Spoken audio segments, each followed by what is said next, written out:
Hey, what's up guys? Hope you're doing well. Welcome back to Life on the Wrist. So Christie is having an auction at the end of November 27th, where they're going to be auctioning a bunch of really amazing vintage watches. I'll put a link in the description to the Christie's website so that you can see them. But one of the watches that they are going to be auctioning is a Patek Philippe reference 2523, which is a world time complication watch. They actually have created a really cool video for it, and I thought I would share it with you guys. So I've got it in front of me. I'm going to put it up on the screen so we can watch together.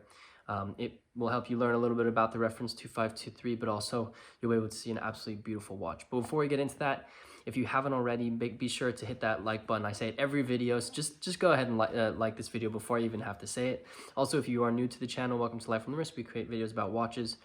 So if you like that type of content, check out our YouTube channel. We also sell some watches on our website. That's in the description, so be sure to check that out. So getting into the video. So like I said, Christie's made this video to kind of give a little bit more information about the watch, be able to show you what it kind of looks like in person. So let's just dive right into it.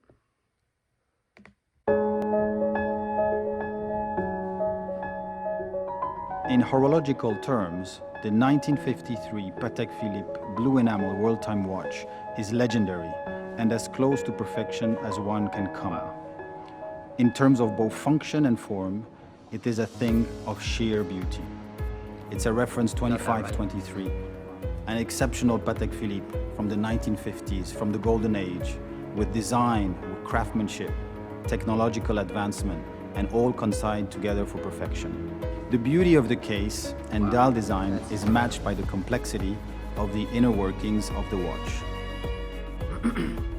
The revolutionary world system, or heure universelle, designed and patented in the early 1930s by the legendary watchmaker Louis Coutier. It was an invention that you could not have on your wrist that easily, and Patek Philippe was one of the first ones to be able to encase it into a watch and to allow the wearer to have the exclusivity of knowing the time in 40 different cities around the world. Just look at that blue, it's incredible. Most dials on 2523 are made out of gold, hand engraved, or they're made of enamel and cloisonné enamel dials with a map. But with a deep blue like this, it's the only one that has been made this way. Jeez.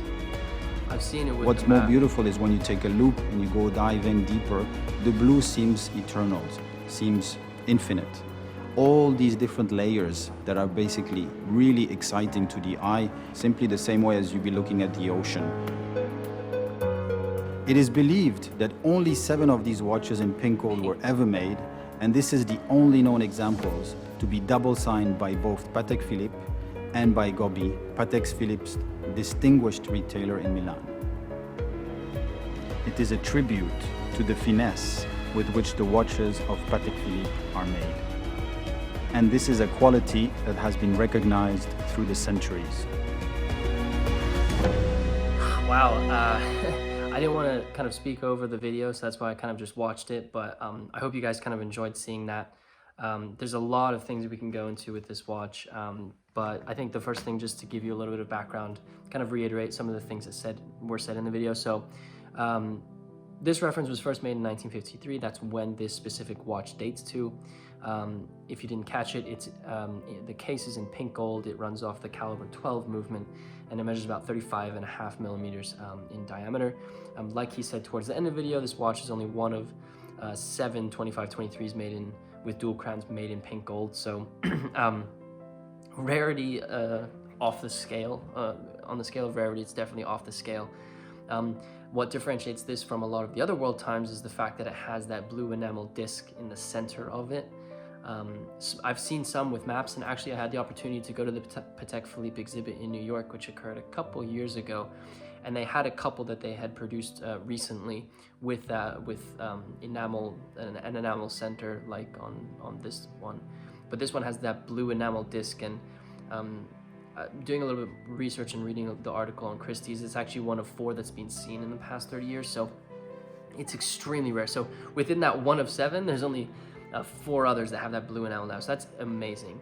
And it's also double signed. It has the Patek Philippe signature at the top, and then Gobi is also the retailer that sold this watch originally, so it's double signed, which makes it even more extraordinary and even more rare. They're typically, instead of those blue enamel dials, they're typically the maps of the world.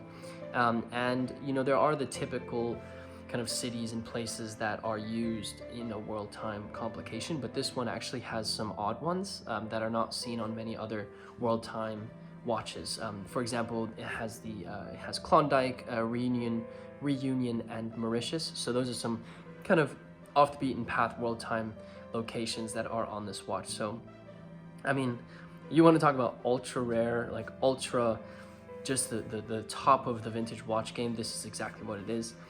The 2523 is just a phenomenal reference, and this is a phenomenal example of it.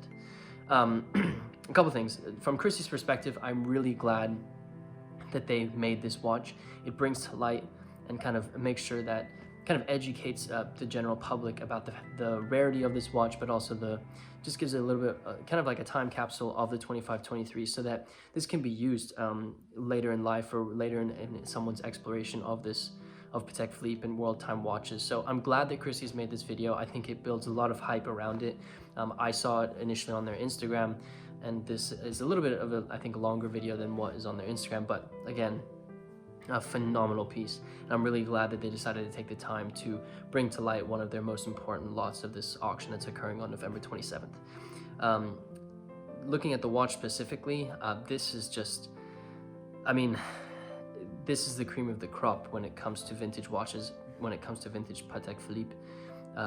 It's a beautiful vintage size. He mentioned that it came from the golden era of watches. The 50s are considered, the 50s are considered some of the best time when it comes to vintage watch production. So hands down, one of the best lots that they have for sure.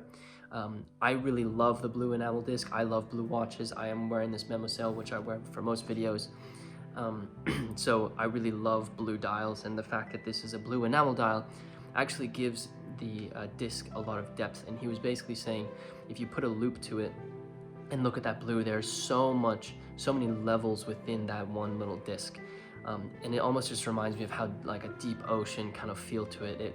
It basically, and I bet you in different lights, it probably looks and shines a little bit differently, and light is reflected differently on it. So I really love the disc. I also love the fact that there are odd locations on it.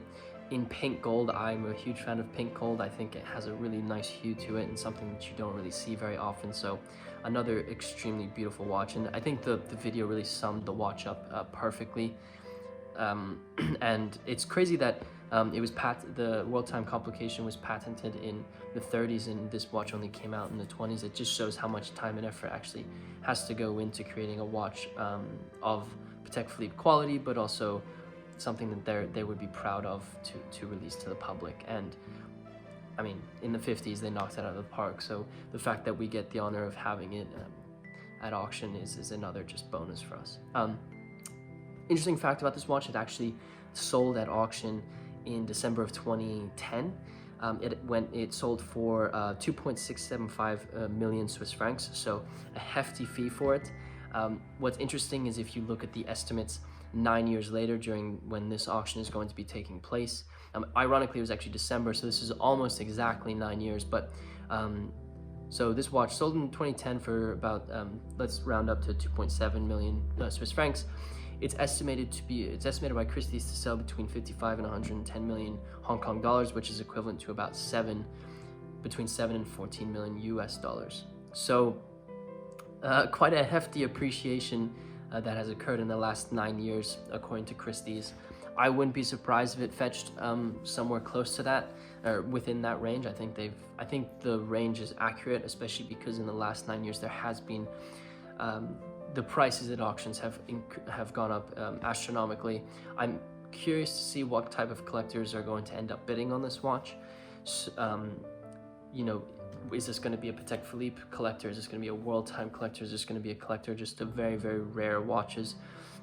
It's going to be interesting to see what happens, but a hefty appreciation, and I think it's accurate, and I think because of its rarity, I think it is well decided by Christie's of what the range was going to be for this watch. So I hope you guys enjoyed this video. I kind of like being able to share some of the videos that I watch because then you can kind of learn from what I'm kind of looking at. And I think auction season is one of the best seasons in watch collecting. You can see some very cool watches, you can see some prices that perhaps you weren't expecting previously. So it's an exciting time, and definitely a time where you can learn about watches, and I think Christie's is adding to that kind of academic side of the auction season. So I hope you enjoyed this video.